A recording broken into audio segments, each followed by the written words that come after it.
Wallace.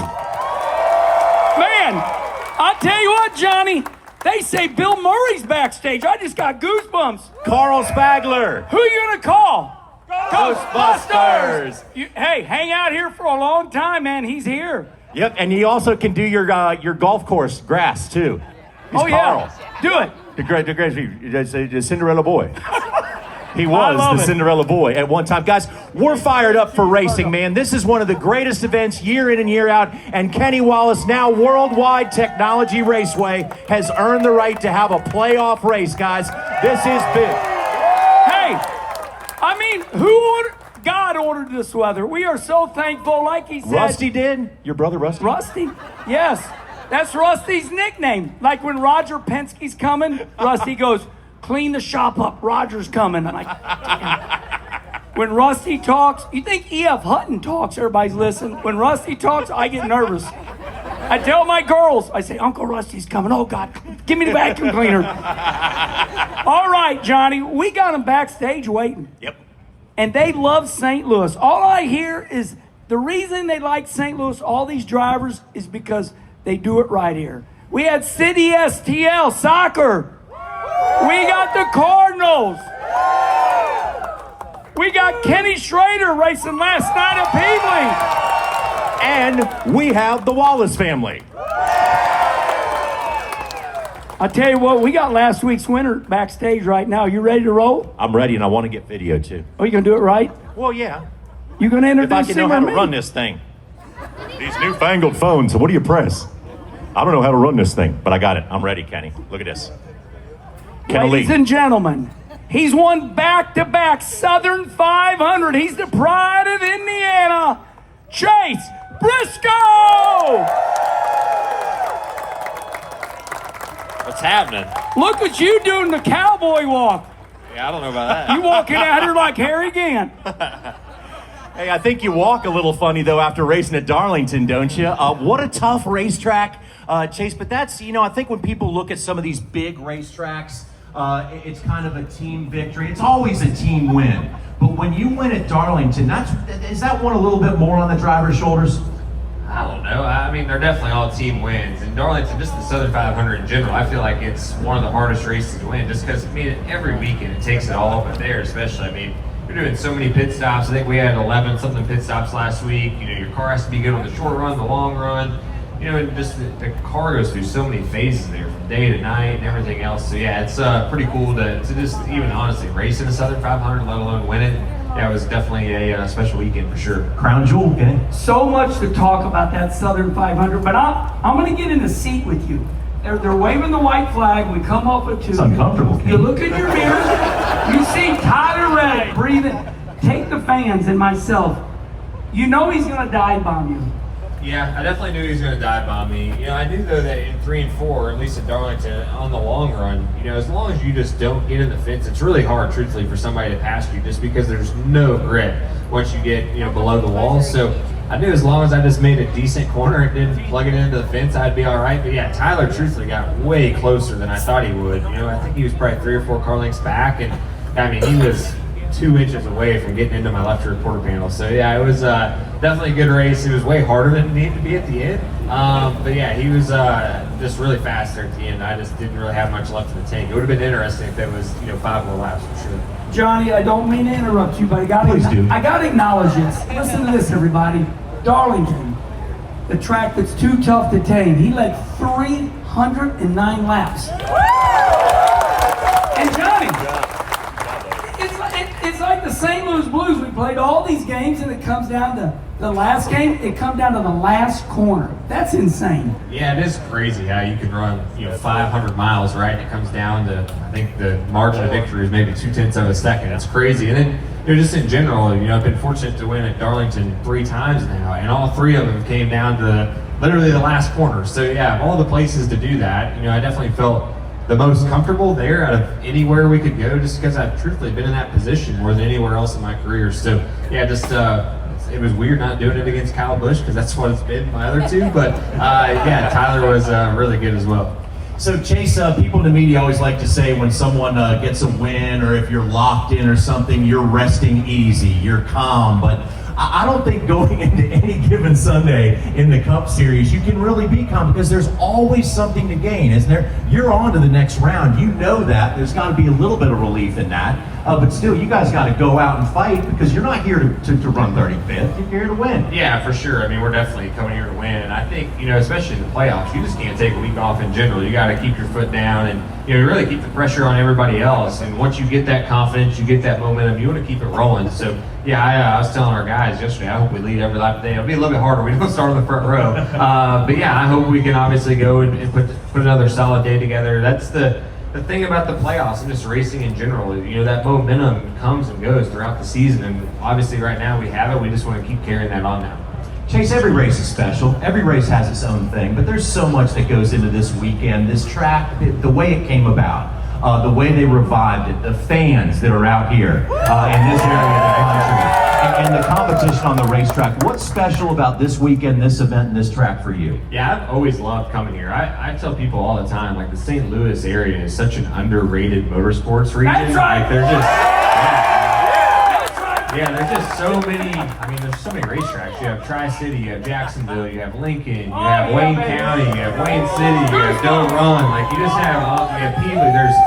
There's 10 tracks literally within an hour and a half, 2 hour areas. So yeah, I grew up a lot, racing at Macon and Jacksonville and all these little dirt tracks around here, and it's always cool to come back. And truthfully, this is kind of like my second home race. My hometown's only 3.5 hours from here in Indiana. So yeah, outside of Indianapolis, this is really the closest I get to race at home. So yeah, I've always loved coming here, and yeah, all the time. This area is definitely great. Johnny, this is why Johnny and myself are partners, because you set me up beautifully. Okay, at Highland last night, they had the World of Outlaw midgets. Yep. Basically. Over at Peabody, they had Mods Gone Wild. Over here at Granite, they had the USAC sprint cars. I mean, this is like, I wouldn't say dirt racing capital, but we're knocking on the door. Yeah, it's definitely, there's more tracks I feel like in this region. I mean, Indiana, we have a lot, but I mean, really in this 2 hour window of St. Louis, there's a ton of tracks. So I told him backstage, I said, I'm gonna rough you up a little bit, you gotta go with me. World news lately, and I'm gonna put my arm around you. One of your dear friends, got hurt in a sprint car, and you said something that caught my eye. You said, I'm not going to run a sprint car anymore. A lot of dirt fans out here, can you talk to why you don't want to drive a sprint car anymore? Well, I mean, I'm still going to be heavily involved. I have my team still. It's not been on the racetrack this year, but it's something that's a huge passion of mine. I mean, my grandpa's owned sprint cars since the 70s. It was my first love, right? He's going sprint car racing, and yeah, for me, I ran probably 20-something sprint car races last year, and I found myself, truthfully, kind of nervous and scared. I didn't want to get hurt. I just wasn't giving it 100% when I would go. I was already kind of going there just to have fun and kind of use it as like a golf game and a stress relief from the Cup side. And yeah, my heart wasn't in the driving part of it. Every time we would go, and I have a young kid from actually Mason City, Illinois, Carter Stark, that drives my stuff, and I had way more fun and enjoyment going there and just being car owner than I was being driver. So yeah, I had a buddy a couple years ago, DJ Vanderlei. He was literally the lead engineer on my Xfinity car, and I sat beside him on the plane going to Texas. He's going to run a micro that weekend, and he got paralyzed literally from the neck down. He told me the day before that him and his wife were pregnant, and it just really hit home. Like, man, I have 3 kids now. So yeah, after last year, my wife had twins, and I was already going, away and racing more, and I don't know, I just felt like it was more important to be there for my kids and my wife, obviously, and not, going out and racing sprint cars. So yeah, I just decided to step away. Still want to go be a part of sprint car racing, but just not driving anymore. So yeah, hopefully can get my team back out there. So Chase, we've had the debate all weekend long, and I guess it's been a couple weeks now. People keep talking about the GOAT, the greatest of all times. Indiana's given us you and Tony Stewart. Tony Stewart, one of the best drivers ever. You look at guys like, the good Lord himself, Rusty Wallace, going to be here today. One of the GOATs, one of the greatest of all time.